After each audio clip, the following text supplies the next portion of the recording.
e dizer que, muito rapidamente, eu vou tratar aqui de uns temas mais ou menos supostamente polêmicos, mas que são de uma singeleza extraordinária. E o faço precisamente para revelar a atratividade que nós, do Brasil, temos para os negócios estrangeiros. Eu digo isso porque, em várias oportunidades, quando faço conferências no Brasil, no exterior, eu recebo sempre preocupações do tipo seguinte: mas lá não há muita segurança jurídica, não há segurança social, há conflitos entre poderes, há questão indígena, há a questão da briga entre o Legislativo e o Supremo Tribunal Federal. E eu quero dizer muito rapidamente estes 4 pontos. O primeiro deles, quando eu tenho oportunidade, eu digo: olha aqui, nós temos no Brasil, Carlos Marques, nós temos no Brasil uma Constituição muito bem realizada, porque ela conseguiu amalgamar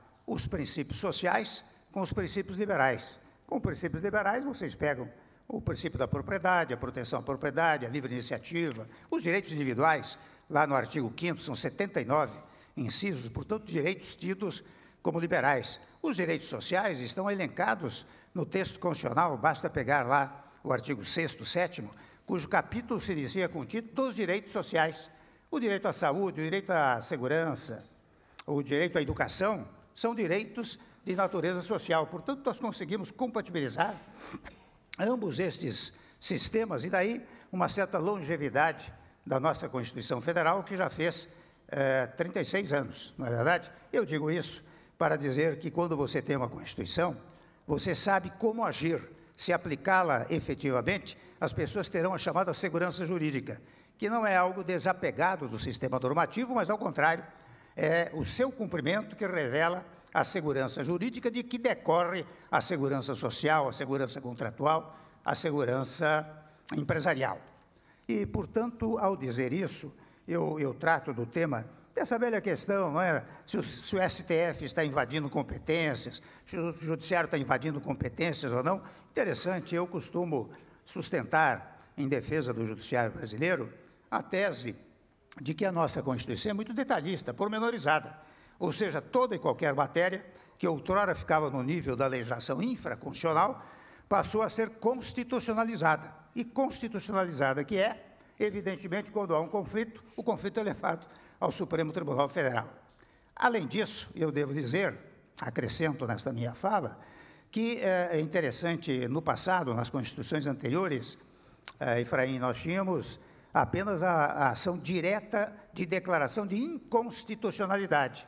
Agora nós temos, além desta, a ação direta de constitucionalidade, a ação de descumprimento de preceito fundamental, que significa agressão a um dos princípios da Constituição Federal, e até mesmo a chamada ação direta de controle da inconstitucionalidade. Ou seja, quando o Executivo ou o Legislativo tardam em editar determinadas normas que podem trazer, se vier a legislação integrativa, benefícios aos indivíduos, você tem essa ação. Portanto, 4 ações, além do que você tem o mandado de injunção, que é entregue a cada qual dos brasileiros para dizer: olha, se regulamentar esta norma aqui, eu tenho direito tal e qual, portanto, eu vou ao Supremo Tribunal Federal para declarar a omissão. Com isso, eu quero significar que não há esta história de que o Judiciário legisla ou o Judiciário trata demais dos mais variados temas. Trata porque é provocado. A jurisdição é inerte, mas, quando provocado, necessariamente tem que dar uma solução. E aqui eu entro também no tópico, muito rapidamente, e estou falando aqui rapidamente para não passar do tempo, né? Mas no tópico do legislativo. Os senhores todos sabem que a lei é o primeiro comando normativo infraconstitucional, não é? Nós temos o executivo, que chama-se executivo, porque executa o disposto na vontade popular, representada pela lei. Nós temos o judiciário, que jurisdiciona ou diz, ou seja, diz qual é o direito aplicável a uma controvérsia com fundamento na lei, que é o primeiro ato normativo decorrente do texto constitucional. E muitas vezes eu vejo: mas há conflito entre o legislativo e o judiciário, no particular o Supremo Tribunal Federal. Eu digo: interessante, é uma solução singelíssima, porque se eu estou dizendo que a lei é o primeiro ato normativo infraconstitucional, evidentemente, quando vem uma decisão do Supremo Tribunal Federal, que num dado momento os representantes do povo verificam que a solução dada talvez não seja a mais conveniente para aquele momento histórico, para aquele instante social, o que é que o Legislativo pode fazer? Ele pode legislar, e ao legislar, seja por emenda constitucional, ou seja por lei, ordinária ou complementar, que seja, ele inova a ordem jurídica, ou seja, quando se deu aquela decisão do Supremo Tribunal Federal, ela permanece intacta, porque ela se deu em função de um determinado panorama normativo. Mas isso não significa que o Legislativo não possa modificar ao depois este sistema normativo, mediante uma nova lei, mediante uma nova emenda constitucional. Digo eu, é claro que isto poderá ser submetido novamente ao Supremo Tribunal Federal. A nova lei, a nova emenda, se será ou não constitucional, mas não significa uma diminuição das atividades do Legislativo, que, reitero, é o primeiro comando normativo fundamental para o nosso país, particularmente num Estado chamado democrático de direito. Se me permite até, interessante, eu vejo que certos temas, eles ganham uma conotação ideológica. O tema dos indígenas, por exemplo, ganhou uma significação ideológica no nosso país, quando nós devemos tratá-lo com os termos da Constituição, com dignidade, como merece, mas nos termos da Constituição Federal. O meio ambiente, que é uma coisa fundamental para o país, e aqui tantas e tantas vezes se mencionou muito adequadamente a defesa do meio ambiente, nós temos que promovê-la, mas ela não pode virar um tema ideológico. Ela deve ser um tema de todos os partidos, de todos os brasileiros, de todos os cidadãos. E quando eu verifico essa questão interessante do João Dória, quando eu verifico essa questão do chamado marco temporal, interessante, eu vou à Constituição, por vício profissional, naturalmente, e vejo, você tem uma disposição transitória. Transitória é aquela que transita, que passa, que fenece, que perde eficácia jurídica quando o evento jurídico nela previsto se estabelece. Então, o que se estabeleceu em matéria demarcatória das terras indígenas transitoriamente, portanto, por meio de um dispositivo que, ao longo do tempo, se aplicado, perderia eficácia. Demarcou-se as terras, ou demarcaram-se as terras indígenas, em 5 de outubro de 1988.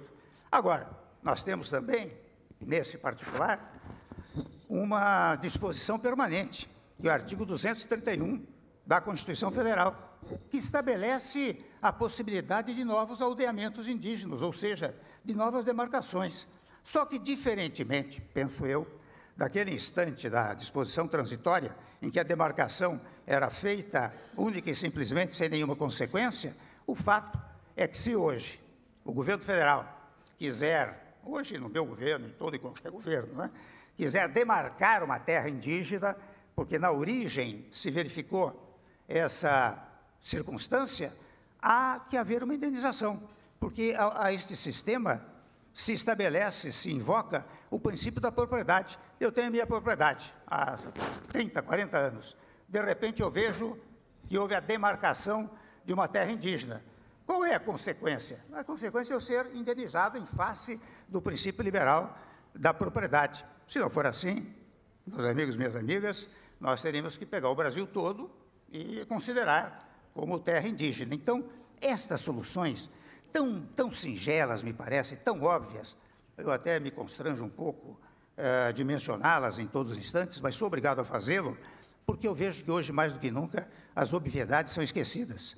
E muitas vezes se procuram terrenos pantanosos para dar soluções jurídicas ou políticas, quando a singeleza, não é? E eu estou, pelo menos nestas brevíssimas palavras, estou usando a maior simplicidade possível. Essas questões são praticamente irresolvíveis, não há razão para nenhum conflito. Eu digo isto para atrair o capital estrangeiro, porque no instante em que aqui fora nós dissermos, olha aqui, o Brasil tem segurança jurídica, o Brasil tem as instituições funcionando, o Brasil tem a democracia plena, nós estabelecemos um Estado democrático e até enfatizamos, Estado democrático de direito.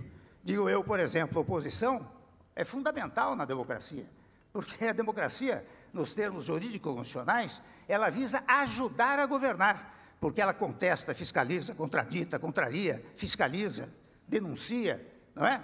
Para evitar o poder absoluto. Esses temas podem ser levados adiante, e eu tomo a liberdade de trazê-los muito singelamente. É claro que isso comportaria uma grande palestra, mas eu trago aqui singelamente essas ideias para dizer aos investidores de Londres, do Reino Unido e da Europa: invistam no Brasil e nós temos segurança jurídica.